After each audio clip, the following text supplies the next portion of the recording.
Well, we're back again, and we have an author with us this time, and he's been here before because he's very special.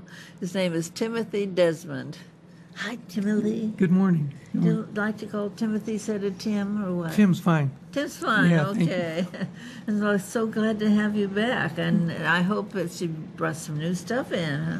Well, yeah, there's new information. Good. I'm still pushing Pappy Butler and his zero-time theory. And so I remembered when I was here 6 months ago, I didn't give you a signed copy. So this is for you. You're kidding. Yeah, and oh. the main reason was I hadn't had them yet. Oh. I hadn't received them. Well, that's a good reason. Yeah. So, oh, this is great. Thank you so much. You're welcome. My husband will like it too. So. That over there. Yeah. But I actually probably should show the front of the book first, and he can talk about this book and tell us what's happening with this one. Yeah, we'll remind everybody. This came out last April, and so it's Pappy Butler's physics instructor who's frustrated because he can't get his theory published. So the story takes us through his troubles. His marriage is on the rocks. He's in trouble with his employer, and as the story progresses, he's still trying to write his theory and resubmit it, unsuccessfully. And he meets some college professors at a science conference where he goes to, and that are kind of intriguing, and they like his ideas, and he's invited to visit them. But prior to him visiting these other science profs, he continues working through his problems at school and his employer and that sort of thing. So it's a science fiction element also. But the last time I was here, I really didn't talk about what his theory was. No, we'd like to hear that. Yeah, Tom. Yeah, the theory is that it's kind of like a telepathy thing, but that it happens instantaneously in time, zero time. And there's not a number of seconds or a period of transmission like electronic. Even then, that can be timed down to, milliseconds. Wow. But in his theory is that it's instantaneous, and it's a medium of some kind of energy that does that. Ooh. And that's what he's trying to prove. But turns out that more than one of those two professors is interested in what he's doing because they want to use it. So, and that comes up in the end. So I can't give it away. And that's sure. That's what that story's about. It's a love story. It's a love story too, because of his troubles with his wife. So, and I could say more about that, but go ahead and say more. I don't want to get too much away, so people need to read it. Yeah, you got to get the book and find out what happened with the husband and the wife. Yeah. So that's and that was just out 6 months ago. But now 2 years ago, the doc, I was here pushing the doc in different venues, but this is what the doc cover looked like. This was the conspiracy. Up here. Okay, this was the conspiracy theories story about Civil War reenactors in trouble with Homeland Security. Oh. So the reason why I'm showing this today is because in about 6 months, the sequel to this one's coming out called Delete Doc. Wow. And it takes the characters in the story a step further because there was loose ends in this one, and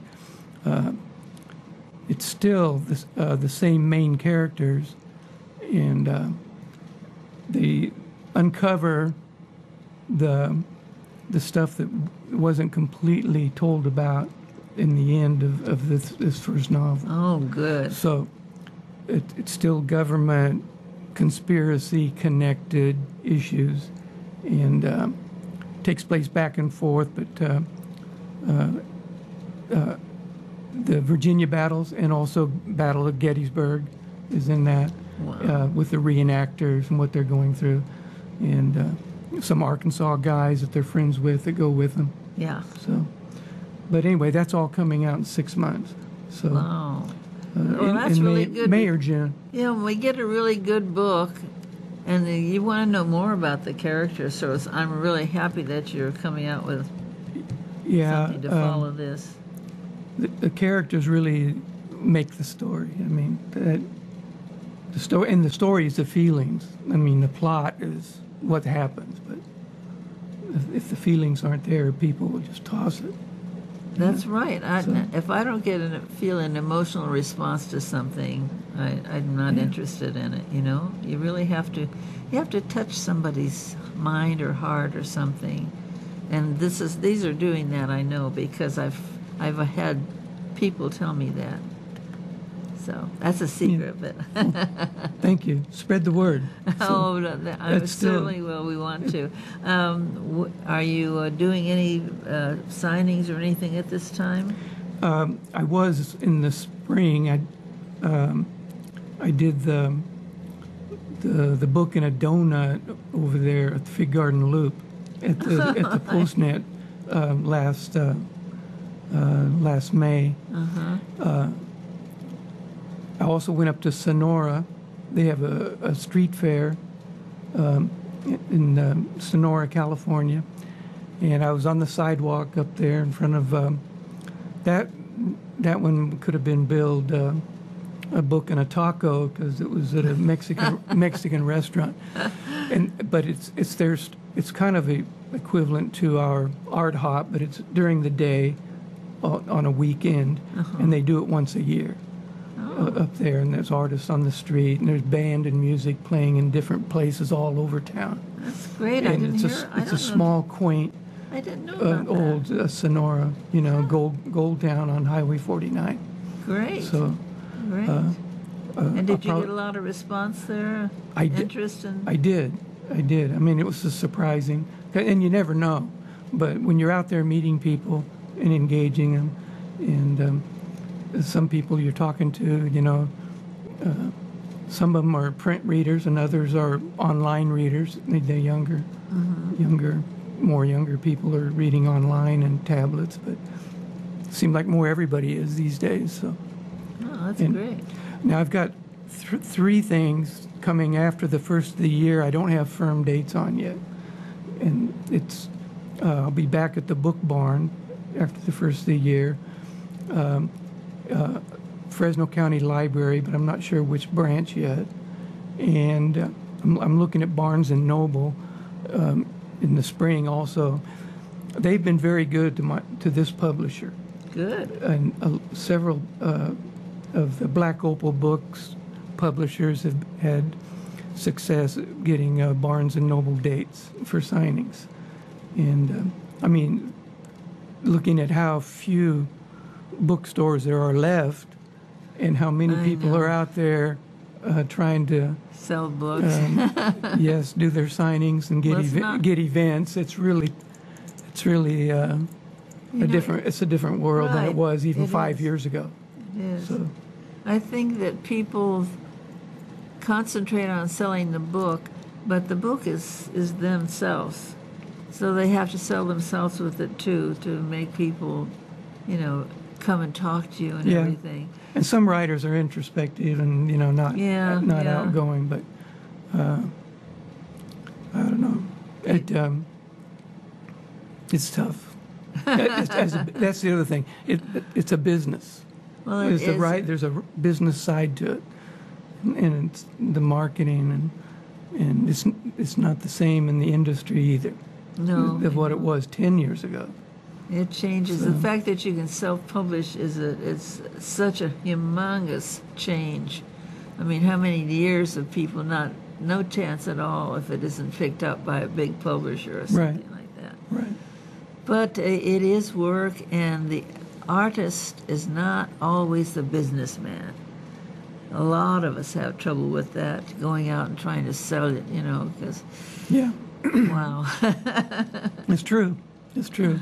And you never know what person you're approaching likes your type of book or doesn't like it at all, so you have to be willing to accept that sometimes they won't be very optimistic History, yeah. about it. Well, some people like only nonfiction or history, Right. and other people like, there's so many different kinds of fiction Yeah. out there that, you know, you're not going to fit every niche. And But it seems to me these books have a tint of now. They look like they're, like you say, a little bit of sci-fi, which brings it right to everybody's attention. Most people like sci-fi. yes, I think a lot of stuff gets generated by, you know, popular movies and that sort of thing. But I mean, the science fiction's been around a long time, Oh yeah. and so, but it really lends itself to a realm of imagination.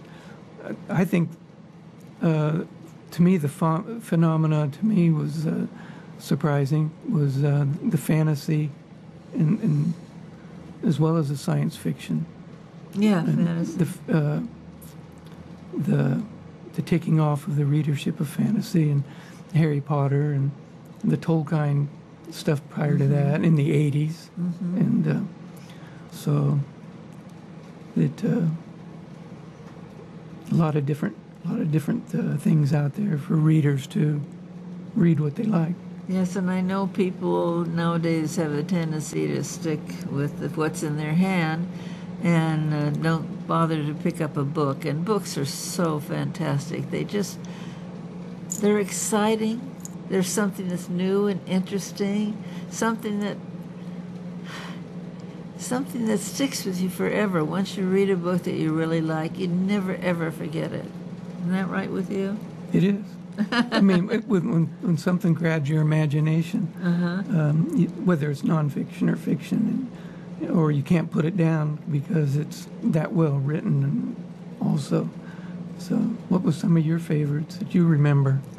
There's a book called Catherine.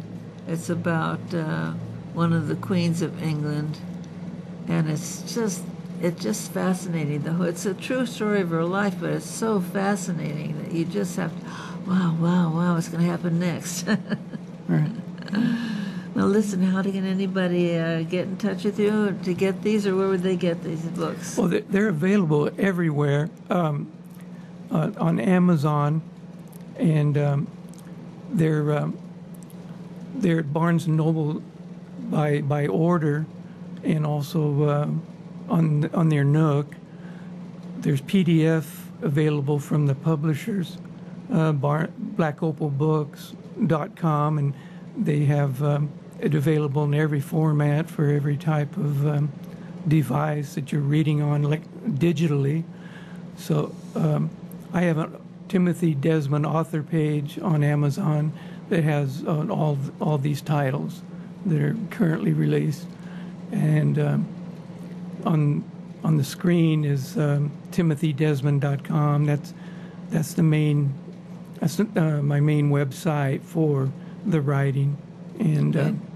there's a blog site also that at the end of my blog is direct links to all of these things. So that is timdesmondblog.com, and those are all WordPress. That's not too hard to remember. Yeah. So Okay, I'm so glad you came in again, and when some of these other things start happening, remember to come back. I will. Okay? I will. Thanks for having me again on your show. You're and welcome. This It's has a been, pleasure. This has been great. Thank you. Okay, thanks so much. We'll be right back.